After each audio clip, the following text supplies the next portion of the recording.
Hello दोस्तों, दृष्टि IAS के इन फोकस प्रोग्राम में आप सभी का स्वागत है। बीते दिनों तमिलनाडु में एक राजनीतिक हलचल तेज हुई है, जिसके बाद बहुत सारे बयान सामने आए हैं। क्योंकि हमें राजनीतिक एंगल से बहुत ज़्यादा मतलब नहीं है, लेकिन फिर भी जो राजनीतिक बातें हैं उनके अपने आप में एक अर्थ होते हैं। तो तमिलनाडु में कुछ बातें जो सामने आई हैं उनके अर्थ कहीं ना कहीं जो राज्य की केंद्र के साथ असहमतियां हैं उनको दर्शाती है। आज का जो हमारा डिस्कशन है इन असहमतियों पर बात करेगा, इसके थोड़े से इतिहास पर बात करेगा और इसके अलावा क्या क्या प्रमुख बातें उसके आधार पर जो निकलती हैं उन पर भी चर्चा करेंगे।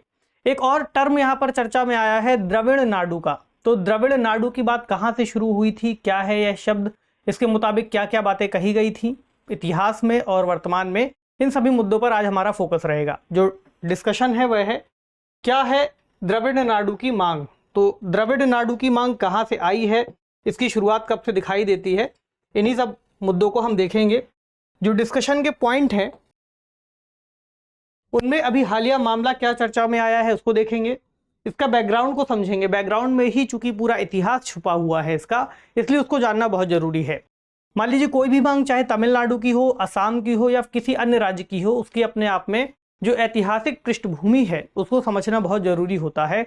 तो स्वतंत्रता के पहले से ही बहुत सारे इस तरह की गतिविधियां चर्चा में रही होंगी, जिसकी वजह से आज की स्थितियां जो यहाँ दिखाई दे रही हैं उसके बीज हमें वहां पर दिखेंगे। ठीक, तो द्रविड़ नाडु की मांग को देखेंगे, प्रमुख मुद्दे क्या क्या हैं इससे जुड़े हुए, एक निष्कर्ष समझेंगे क्या होना चाहिए और एक मेंस के लिए प्रश्न को लिखने का अभ्यास करेंगे। यह विषय जीएस पेपर 1 के अंतर्गत इतिहास खंड से और जीएस पेपर 2 के अंतर्गत शासन व्यवस्था और संघवाद के मुद्दों से जुड़ता है। ठीक, खबर क्या आई थी, खबर को देखें। खबर आई है a short history of the demand for Dravida Nadu its evolution. तो इस पर कुछ जिक्र किया गया है न्यूज़पेपर्स में, इंडियन एक्सप्रेस की ये खबर है, इसलिए ये जो मुद्दा है उसको देखना बहुत जरूरी है। तो तमिलनाडु के एक सांसद हैं डीएमके पार्टी से, जिन्हें अंदिमुथु राजा के नाम से, ए राजा के नाम से जानते हैं। नाम बहुत महत्वपूर्ण नहीं है, महत्वपूर्ण ये समझना है कि जो टिप्पणियां हैं उनका क्या प्रभाव हो सकता है। तो उन्होंने कहा है कि राज्य को और अधिक स्वायत्तता दी जानी चाहिए, खासकर केंद्र सरकार को, जो उनके द्वारा अलग अलग तरह के कार्य किए जा रहे हैं। केंद्र सरकार और राज्य सरकार के बीच के जो संबंध है उसमें राज्य को थोड़ी स्वायत्तता और मिलनी चाहिए। इसके अलावा उन्होंने कहा है कि अपना अलग देश मांगने के लिए उनको मजबूर न करें। मतलब कई सारे ऐसे मुद्दे जुड़े हुए हैं केंद्र और राज्य के बीच में, खासकर इस वक्त जब बीजेपी की सरकार केंद्र सरकार के रूप में है और राज्य में डीएमके की सरकार है। तो इस वजह से एक जो राज्य और केंद्र के संबंध हैं बहुत अच्छे नहीं दिखाई दे रहे। उसकी वजह से जो मुद्दे हैं अपने आप में उठते रहते हैं, चाहे मुद्दा त्रिभाषा का हो, त्रिभाषा फॉर्मूला जब नई शिक्षा नीति के अंतर्गत लागू करने की बात आई थी, चाहे वित्त का हो, अब हम मुद्दों में इनकी चर्चा भी कर लेंगे। तो उन्होंने कहा है कि कहीं ऐसी स्थिति ना बने कि राज्य के अंतर्गत एक अपना अलग देश मांगने के लिए वो मजबूर हो जाए उनकी पार्टी। हालांकि पार्टी ने ऐसी सभी बातों का एक तरह से उनको खारिज किया है, लेकिन जो बातें निकल करके आई थी उनसे जो चर्चा है वो बढ़ गई है। और जो अलग देश की बात है वो क्या है, द्रविड़ नाडु। ठीक, इसके अलावा इन्होंने एक स्टेटमेंट और दिया कि हम अन्ना के रास्ते पर चल रहे हैं, हमें पेरियार के रास्ते पर चलने के लिए मजबूर एक तरह से मत करो। इन स्टेटमेंट में क्या क्या बातें हैं उनको हम कीवर्ड बना करके डिस्कस करेंगे और इसको समझेंगे कि क्यों इन्होंने ऐसी बातें कही, कि अन्ना कौन है, पेरियार कौन है, इनका इस राजनीति के इतिहास से क्या संबंध है, इनके कौन कौन से रास्ते थे। इसके अलावा हालांकि इन्होंने इस बात को संतुलित करते हुए फिर एक स्टेटमेंट और दिया था कि राष्ट्रीय अखंडता और लोकतंत्र भी बहुत महत्वपूर्ण है, इसलिए ये बात यहीं पर संतुलित हो जाती है। हालांकि जो बयान में जो प्रमुख बातें हैं उससे सवाल बनाए जा सकते हैं संघवाद के मुद्दों को लेकर के, इसलिए इन पर हम डिस्कस करेंगे। तो विषय में इतिहास भी जुड़ेगा और आज की स्थितियां भी जुड़ेंगी। तो पृष्ठभूमि से शुरू करें, चूंकि इन्होंने पेरियार की बात की है, तो पेरियार कौन थे। तमिलनाडु के इतिहास को अगर हम थोड़ा सा उठा करके देखेंगे स्वतंत्रता के समय से या उसके और पहले के समय से, तो इतिहास के दौरान हमें ऐसी बहुत सारी चीजें दिखाई पड़ती हैं जहां पर वर्ण विरोधी या जहां पर ब्राह्मणवाद विरोधी जो आंदोलन है बहुत ज्यादा वहां पर तेजी से उपजे। हालांकि देश की राजनीति के अंतर्गत पेरियार का नाम उन लोगों में शामिल है जिन्होंने जात पात विरोधी आंदोलनों को बढ़ावा दिया या फिर उन आंदोलनों का नेतृत्व किया। भीमराव अंबेडकर के साथ भी इनका नाम जुड़ता है, बहुत सारे ऐसे कार्यों में इनका योगदान था। तो इनका नाम है ईवी रामासामी और इनको पेरियार के नाम से भी जानते हैं। 1879 से 1973 तक जो इनका जीवन काल है, काफ़ी सारे कार्य इन्होंने किए। इन्होंने 1925 में एक आंदोलन की शुरुआत की जिसका नाम था आत्मसम्मान आंदोलन, और इसमें प्रमुख रूप से किन बातों को उठाया गया था, जैसे ब्राह्मणवाद का विरोध किया गया था, जात पात का विरोध किया गया था, जिनको कथित तौर पर दबे कुचले या फिर निम्न जाति के लोग माना जाता है, उनके उत्थान के लिए कुछ कार्य किए थे। इसके अलावा तमिलों की पहचान और स्वाभिमान के लिए भी इन्होंने इस कार्यक्रम को शुरू किया था। एक तरह से हिंदी भाषा का जो प्रभुत्व उस वक्त स्थापित होता हुआ दिख रहा था, लोगों को डर था, उस वक्त इन्होंने तमिल भाषा को स्थापित करने के लिए प्रयास किए। हिंदू वर्ण व्यवस्था के विरोधी भी थे। इसके अलावा द्रविड़ नाडु की जो संकल्पना है उसको भी उन्होंने ही दिया। एक तरह से द्रविड़ नाडु की एक स्वतंत्र द्रविड़ मातृभूमि की परिकल्पना की। ये कहते थे कि कुछ राज्यों को मिलाकर के, खासकर दक्षिण भारत के राज्यों को मिलाकर के हमें द्रविड़ नाडु की स्थापना करना चाहिए, जो कि उत्तर भारतीय राज्यों से थोड़ा सा अलग होगा, खासकर वो राज्य जो हिंदी भाषी हैं या फिर कुछ अन्य तरह के कल्चर को लेकर के चलते हैं, खासकर आर्यंस वाला जो बात आती है। ठीक, तो इन्होंने जो परिकल्पना की थी उसमें इन्होंने तमिल, मलयालम, तेलुगु और कन्नड़ भाषी लोगों को शामिल करते हुए एक द्रविड़ राज्य बनाने की बात की थी। इसके अलावा इन्होंने एक राजनीतिक दल का भी गठन किया, द्रविड़ कड़गम या डीके की शुरुआत एक तरह से की। ठीक, और कुछ बातों को अगर हम जानें तो जाति विरोधी और धर्म विरोधी, क्योंकि इनकी शुरुआती जीवन से ही इनको कई बार ऐसी परिस्थितियों का सामना करना पड़ा जिसकी वजह से इन्होंने जाति व्यवस्था पर और धार्मिक व्यवस्था पर एक तरह से अपना विरोध प्रदर्शित किया। कई बार मंदिरों में प्रवेश को लेकर के जो पथ बना होता है मंदिरों के बगल में, उसमें सवर्णों के चलने के लिए केवल आरक्षित होना, इस तरह की बहुत सारी बातें जब उनको पता चली तो उनको समाज में उनके अंतर्गत जो द्वंद्व की भावना थी वो जागृत हुई। इसके अलावा समाज में महिलाओं के लिए समानता, उनके स्वास्थ्य को लेकर के, उनके कल्याण को लेकर के, इसके अलावा जो जन्म नियंत्रण की बात है यानी बर्थ कंट्रोल, उसका इन्होंने समर्थन किया ताकि महिलाओं के स्वास्थ्य को और बेहतर बनाया जा सके। इसके अलावा प्रमुख सामाजिक सुधार भी किए, उससे जुड़े रहे। जो एक और बात निकल करके आती है वो है हिंदी के वर्चस्व का विरोध, ये इनकी प्रमुख जो नीतियाँ थी उसमें शामिल था। इसके अलावा तमिल राष्ट्र की विशिष्ट सांस्कृतिक पहचान पर जोर देना, मतलब बेसिकली तमिलनाडु के अंतर्गत जो तमिल मूल के लोग हैं उनको बढ़ावा देना, तमिल संस्कृति को बढ़ावा देना, और हिंदी का एक तरह से उनका मानना था कि हिंदी हमारे ऊपर थोपी जा रही है। इन्हीं के एक शिष्य हुए जिनका नाम था CN अन्नादुरई, ये भी तमिलनाडु की राजनीति में महत्वपूर्ण नाम है। इनके बारे में थोड़ा सा परिचय लेना जरूरी है क्योंकि इनका भी इस बैकग्राउंड में बहुत बड़ा रोल है। तो जीवन काल 1909 से 1969 तक। इसके अलावा ये तमिलनाडु के पहले मुख्यमंत्री के रूप में भी जाने जाते हैं। तमिलनाडु के पहले मुख्यमंत्री का यहाँ पर मतलब हुआ कि पहले तमिलनाडु का नाम मद्रास था, तो मद्रास राज्य के अंतिम मुख्यमंत्री, और जब उसका नाम बदल गया तमिलनाडु कर दिया, उन्होंने ही किया, तो तमिलनाडु के पहले मुख्यमंत्री उन्हें कहा जाता है। ठीक है, इसके अलावा कुछ ऐसी स्थितियां घटित हुई कि इनका पेरियार के साथ जो वैचारिक मतभेद था वो बढ़ गया और इन्होंने द्रविड़ कड़गम यानी DM से अलग होकर के द्रविड़ मुनेत्र कड़गम यानी DMK की स्थापना कर दी, और स्वतंत्र द्रविड़ नाडु की मांग को इन्होंने धीरे धीरे एक तरह से कम किया, क्योंकि स्वतंत्र द्रविड़ नाडु की मांग शुरू की थी पेरियार ने। अभी उसके कुछ कारणों पर भी हम चर्चा करेंगे, ऐसा क्यों किया गया। हालांकि बहुत सारी बेसिक बातों से थोड़ा थोड़ा आइडिया आपको लग रहा होगा। आगे चलकर जब ये मुख्यमंत्री बने, धीरे धीरे इन्होंने इस पूरी स्थितियों को समझा, तो इन्होंने इस बारे में विचार किया कि द्रविड़ नाडु की मांग अपने आप में बहुत उचित नहीं है, यानी भारत से अलगाव सही बात नहीं है। इसके अलावा पंडित जवाहरलाल नेहरू जी ने भी कुछ ऐसी नीतियों को उस वक्त लागू किया था संविधान संशोधन के माध्यम से, जिसमें अलगाव इतना आसान नहीं रह गया था। ठीक, तो मद्रास का नाम तमिलनाडु भी इन्होंने ही रखा। इसके अलावा तमिलनाडु के लिए अधिक स्वायत्तता के लिए इन्होंने वकालत की और दक्षिणी राज्यों के बीच बेहतर सहयोग के लिए काम किया। तो ये कुछ बेसिक बातें हो गई, बेसिक परिचय हो गया इनके बीच का। अब जो द्रविड़ नाडु की मांग है उसके बैकग्राउंड को जब हम समझेंगे तो हमें पता चलेगा कि क्यों वो मांग आई और आज की परिस्थितियों से कैसे वो जुड़ती है। ठीक, तो अलग द्रविड़ नाडु की जो मांग थी और आज के समय में जो मांग है वो जब से शुरू हुई तब से उसके अलग अलग रूपों में अर्थ भी बदलते रहे और आज के समय स्थितियां भी बदली हैं। ठीक, यानी कि शुरुआत से ही वही मांग नहीं चल रही थी और आज के समय भी वही मांग नहीं चल रही, उसमें थोड़ा बहुत बदलाव वक्त के हिसाब से हुआ है। ठीक है, तो आंदोलन भी कई चरणों और कई तरह के अर्थों से गुजरा है। तो मद्रास राज्य की औपनिवेशिक सरकार के खिलाफ 20वीं सदी के शुरुआत से ही कई सारे आंदोलन दिखाई पड़ते हैं। ठीक, जहां पर क्षेत्रीय आकांक्षाओं की अभिव्यक्ति देखी गई थी, यानी कि लोग इस बात को बल दे रहे थे, चाहे वो तमिल राज्य के हों, तेलुगु भाषी हों या फिर कन्नड़ भाषी हों, वो इस बात को बल दे रहे थे कि जो भी स्थानीय स्तर पर विधायिका है या फिर जो गठन हो रहा है, क्षेत्रीय स्वायत्त संगठनों की बात आ रही हो, चाहे जो भी आ रही हो, वहां पर इनको भी एक तरह से प्रतिनिधित्व दिया जाए। प्लस ऐसा ना हो कि केवल हिंदी या इंग्लिश की ही बात हो, वहां पर तमिल या फिर उनकी जो क्षेत्रीय भाषाएं हैं उनको भी महत्व दिया जाए। ठीक, तो उस समय जस्टिस पार्टी यानी साउथ इंडियन लिबरल फेडरेशन नाम से एक पार्टी की स्थापना होती है 1917 में, और ये स्थापना की थी sir Pitti Theagaraya Chetty, doctor T M. Nair और डॉक्टर सी. नतेशा मुदलियार जी ने।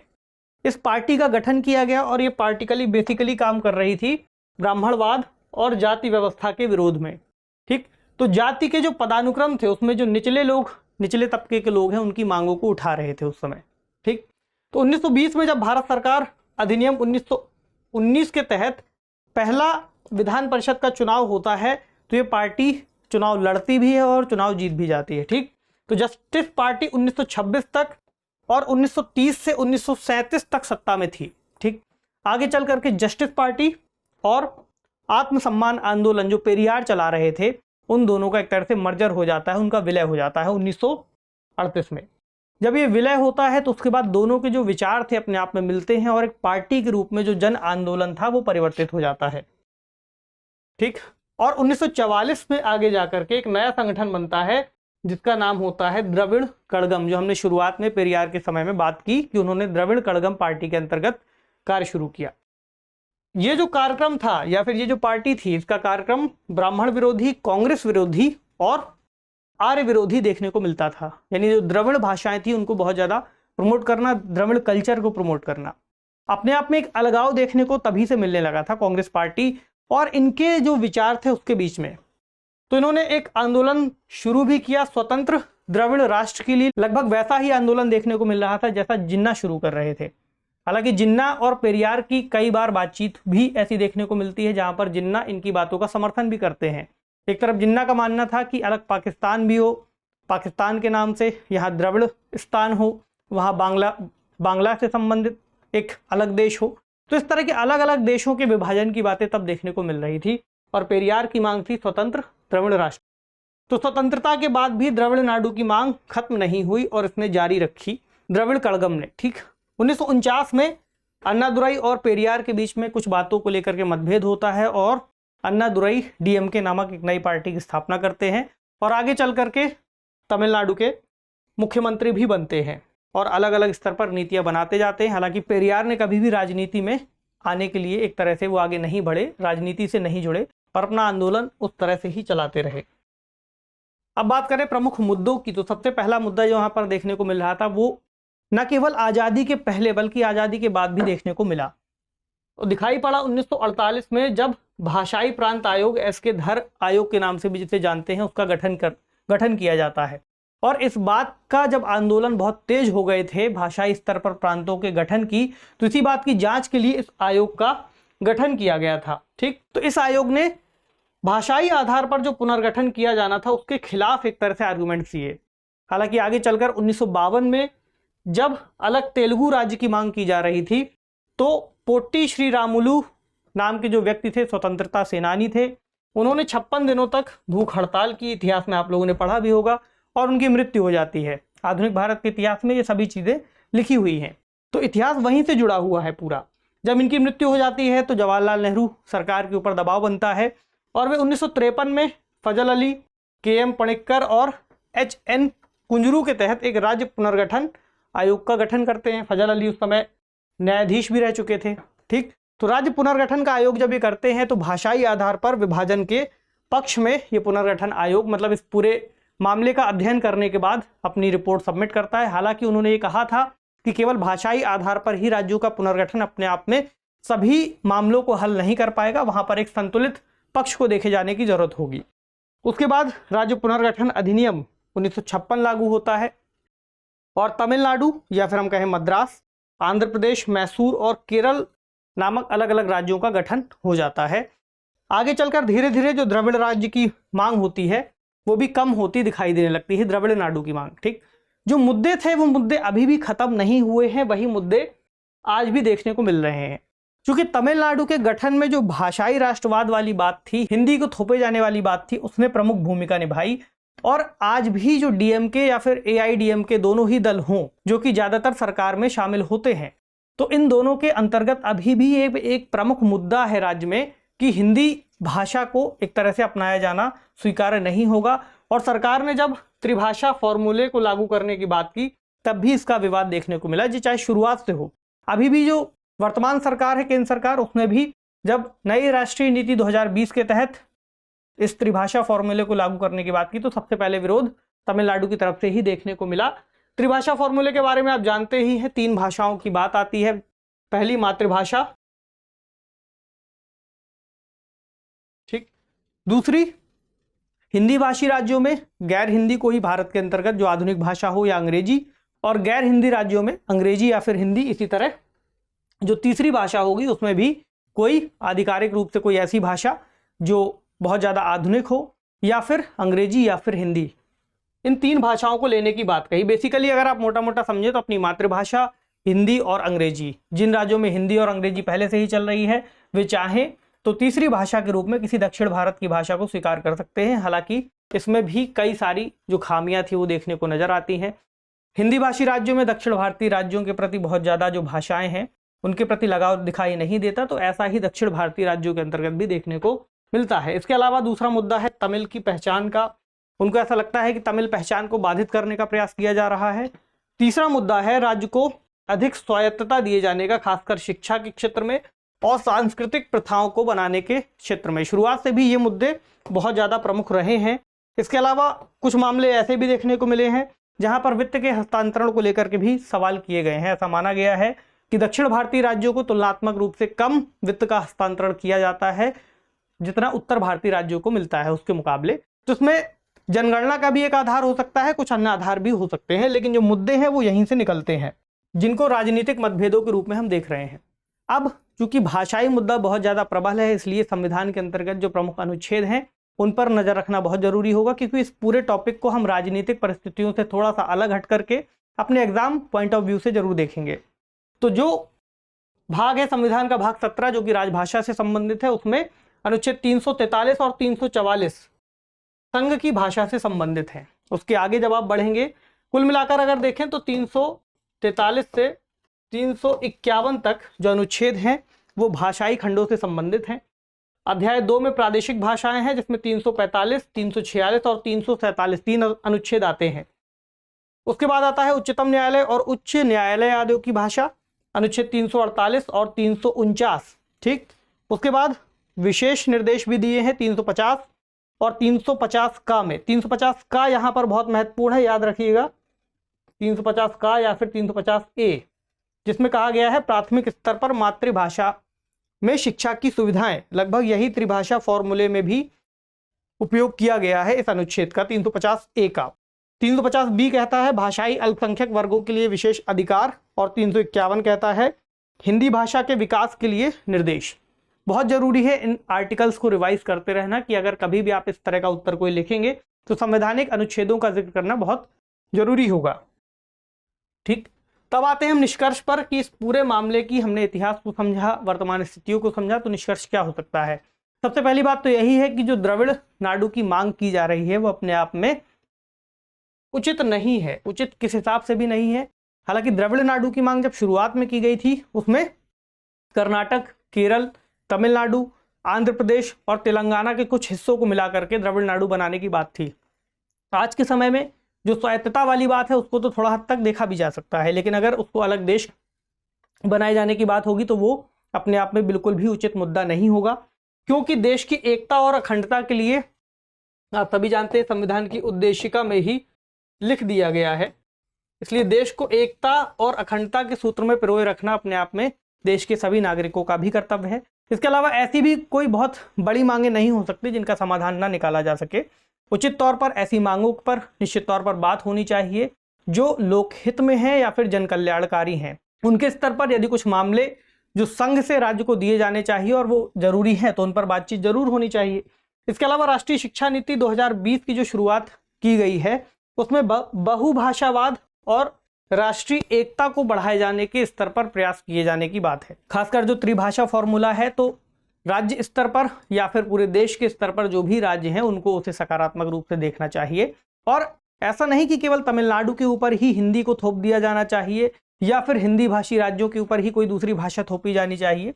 भाषाई स्तर पर चूंकि भाषा अपने आप में एक दूसरे से लोगों को जोड़ने का कार्य करती है, ऐसे में कोई भी व्यक्ति यदि एक से अधिक भाषाएं जानता होगा, चाहे वो हिंदी हो, अंग्रेजी हो, तमिल हो, मलयालम हो, तो अपने आप में एक पूरे देश के अंतर्गत जुड़ाव जरूर बनता है। तो इस जुड़ाव को बढ़ाने के लिए भी एक प्रयास किया जाना बहुत जरूरी होगा और देश को एकता और अखंडता के सूत्र में बांधा जाना भी जरूरी है। इसके अलावा रही बात वित्त के मुद्दों की, तो वित्त के मुद्दे और संघवाद के मुद्दों को अलग से देखना होगा और वहां पर जो भी कमियां हैं उनको दूर किए जाने के प्रयास करने चाहिए। यानी कि हम ओवरऑल कह सकते हैं कि केवल वैचारिक मतभेदों के आधार पर ही चीज़ों को देखना उचित नहीं होगा, बल्कि स्वस्थ और लोकहित के निर्माण के लिए इस पूरे मुद्दे को देखा जाना चाहिए। तो शुरुआत चूंकि ऐतिहासिक रूप से ऐसी हुई थी जहां पर विवाद बहुत ज़्यादा बढ़ते गए, हालांकि अन्नादुरई जैसे जो नेता थे उन्होंने भी इस बात को समझा उस समय और इस मांग को कहीं ना कहीं धीरे धीरे वे हटाते गए और जो विकास के मुद्दे हैं उनको सामने लाते गए। इसी आधार पर इस टॉपिक को हम कंक्लूड करेंगे कि टॉपिक को इस तरह से देखा जाना चाहिए। ठीक, सवाल क्या बना? सवाल है द्रविड़ नाडु की संकल्पना क्या है, इसके कारणों पर विचार करते हुए समाधान पक्ष पर चर्चा कीजिए। तो एक जो संकल्पना शुरुआत में आई थी, इसकी ऐतिहासिक पृष्ठभूमि को बताते हुए किन राज्यों को जोड़कर बनाए जाने की बात थी, इसकी बात आप कर सकते हैं और इसके कारण बताने हैं, क्यों आया था, किस तरह से लोगों के मन में शंका थी या फिर किसी चीज़ को लेकर के निराशा थी, और समाधान के पक्ष भी आपको जो हमने लास्ट में कंक्लूड किया वो लिख करके इसको पूरा करना है। ठीक है, तो आपसे मिलेंगे अगले सेशन पर किसी अन्य महत्वपूर्ण विषय के साथ। तब तक पढ़ते रहिए, ख्याल रखिए, शुक्रिया।